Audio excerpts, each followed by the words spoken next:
virus corona sudah menginfeksi hingga 152 negara, termasuk Indonesia. WHO bahkan sudah meningkatkan status COVID-19 menjadi pandemi. Di Indonesia sendiri, pasien terjangkit virus corona sudah mencapai 309 orang. 15 orang dikabarkan telah sembuh, sementara 25 orang lainnya meninggal dunia. Itulah mengapa sangat penting untuk benar-benar mengetahui apa yang dimaksud virus corona dan bagaimana virus corona ini menyebarkan penularannya kepada sesama manusia. Yang pertama, asal mula virus corona. Seperti dikutip dari World Health Organization atau WHO, virus corona berasal dari coronavirus atau CoV yang menyebabkan penyakit mulai dari flu biasa hingga yang lebih parah seperti Middle East Respiratory Syndrome atau MERS-CoV dan Severe Acute Respiratory Syndrome atau SARS-CoV.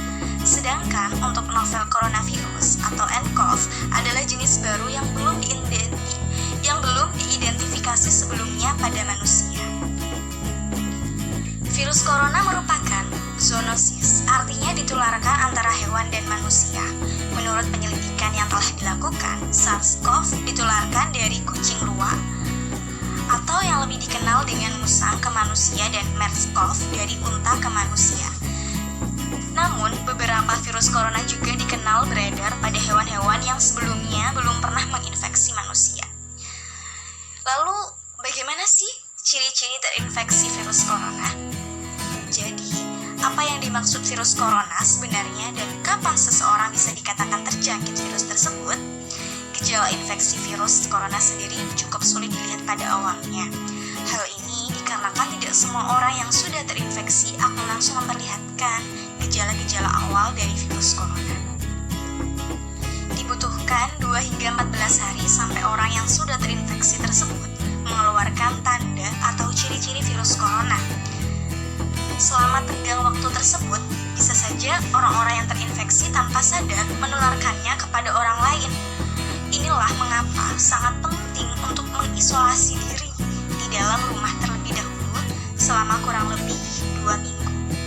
Terutama bagi orang-orang yang baru saja bepergian ke luar negeri atau melakukan kontak dengan pasien terjangkit virus corona.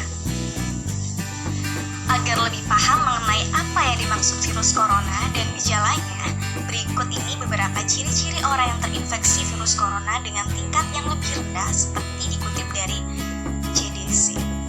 Yang pertama, demam, kedua batuk, ketiga sesak napas. Sedangkan untuk pasien dengan tingkat yang lebih tinggi akan mengalami gejala virus corona berupa yang pertama sulit bernapas atau napas pendek, kedua nyeri atau sakit pada bagian dada, ketiga pusing atau tidak mampu berdiri dan menggerakkan tubuh, keempat bibir atau wajah tampak membiru.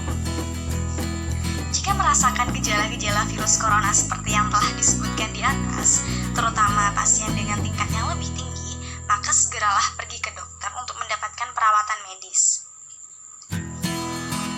Adapun gejala virus corona pada manusia dari hari ke hari. Untuk lebih jelasnya mengenai apa yang dimaksud virus corona, berikut ini ciri-ciri virus corona pada manusia hari demi hari seperti dikutip dari Business Insider in Singapore berdasarkan data dari Zhongnan Hospital of Wuhan University.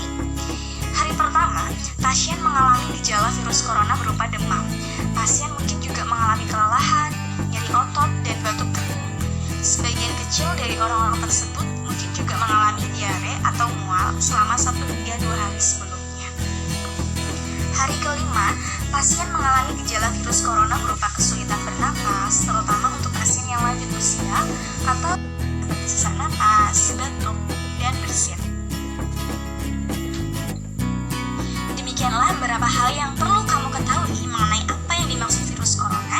Semoga dengan lebih memahami apa yang dimaksud virus corona ini dan mengetahui gejala-gejalanya pada manusia serta cara pencegahannya, kita semua bisa terhindar dari bahaya penyebaran dari infeksi virus ini. Berikut 7, pasien mengalami gejala virus corona berupa kondisi yang semakin memburuk sebelum akhirnya pasien dilarikan ke rumah sakit, seperti sesak napas, batuk, dan bersin.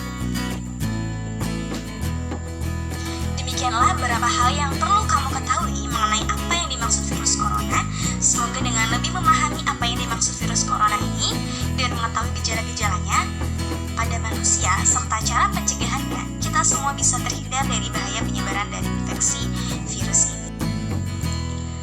Update terbaru, tambah 65 pasien. Kini ada 579 kasus COVID-19 di Indonesia. Pemerintah memperbarui data pasien positif virus corona dan mengidap COVID-19 pada Senin 23 Maret 2020. Hingga Senin sore ini, diketahui total ada 579 kasus COVID-19 di tanah air. Angka ini bertambah 65 kasus sejak pemerintah mengumumkan data pada Minggu 22 Maret 2020 sore atau dalam 24 jam terakhir. Hal ini diungkapkan juru bicara pemerintah untuk penanganan virus corona, Ahmad Yuryanto, dalam konferensi pers di Geraha BNPB. Sebelumnya, pemerintah menyebutkan bahwa ada 514 orang yang positif virus corona, dengan 48 pasien meninggal dunia setelah mengidap COVID-19. Hingga Senin sore ini, pemerintah menyebutkan bahwa ada 49 pasien meninggal dunia setelah mengidap COVID-19. Dengan demikian, ada penambahan 1 pasien meninggal dunia dalam 24 jam terakhir. Adapun 30 pasien dinyatakan telah sembuh dan sudah bisa pulang dari perawatan di rumah sakit. Update virus corona, Minggu 22 Maret 2020. Update virus corona di Bali. PDP COVID-19 bertambah 1 orang menjadi 96 orang. Pemprov Bali melalui Satgas Penanggulangan COVID-19 memberikan informasi perkembangan jumlah pasien dalam pengawasan atau PDP virus corona di Pulau Dewata. Jumlah ini bertambah 1 orang dibandingkan dengan sehari sebelumnya. Secara lebih rinci, dirinya menjelaskan bahwa 96 orang PDP ini telah keluar hasil uji laboratorium sampel swabnya sebanyak 73 orang. Dari 73 orang yang sudah keluar, 70 orang telah dinyatakan negatif, sementara 3 orang sisanya positif terjangkit COVID-19. Sementara itu, sampel yang belum keluar sampai hari ini sebanyak 23 orang. Oleh karena itu, 23 orang ini masih dirawat di rumah sakit sambil menunggu hasil uji laboratorium. Namun, Dewa Indra tidak merinci di rumah sakit mana saja pasien PDP ini sedang dirawat. Menurutnya, jika hasil uji laboratorium nantinya telah keluar dan dinyatakan negatif dan kondisi pasien dalam keadaan sehat, maka tentunya yang bersangkutan dipersilahkan pulang. Namun, jika kondisinya belum begitu sehat, tetapi sudah dinyatakan negatif, maka akan dirawat dengan cara yang berbeda dengan penanganan COVID-19 ini. Yuk jadi pelopor dan pelapor untuk mencegah penyebaran COVID-19.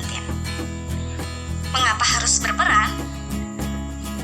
Meskipun masih muda dan sehat, kamu beresiko tertular dan menulari orang lain. Maka, penting bagimu untuk turut berperan dalam menahan laju penyebaran COVID-19. Cara yang pertama, belajar atau sekolah dari rumah sebisa mungkin. Kedua, hindari pertemuan dalam kelompok yang berisi lebih dari 10 orang. Ketiga, hindari makan dan minum di restoran, kafe, food court. Lebih baik kamu makan masakan rumah deh, lebih sehat loh. Keempat, hindari perjalanan wisata dan pulang kampung saat ini. Yang terakhir, praktikkan gaya hidup bersih dan sehat. Berikut contoh gaya hidup bersih dan sehat. Mencuci tangan dengan sabun dan air mengalir minimal 20 detik, terutama setelah memegang barang atau permukaan yang sering digunakan orang lain. Lalu, tidak menyentuh wajah sembarangan. Hal ini bisa membuat virus yang menempel di tangan masuk ke mata, hidung, bahkan mulut. Mensterilkan benda atau permukaan yang sering digunakan orang lain sebanyak mungkin. Kamu bisa menggunakan cairan pembersih dan pembasmi kuman atau yang biasa disebut cairan disinfektan. Ketika batuk dan